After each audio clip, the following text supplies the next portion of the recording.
Budget ulam ba ang hanap mo? Gumawa po tayo. Mag-init tayo ng mantika, mag-isa ng sibuyas at bawang. Kapag nag-translucent na, ilagay na natin ang mega sardines.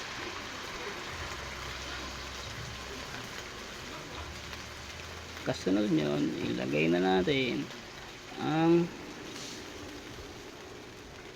tubig. Kapag kumulo na, lagay na natin ang gulay.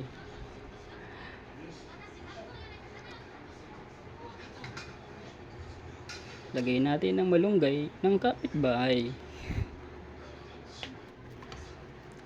Haluin lang natin hanggang sa mag-mix ang lasa.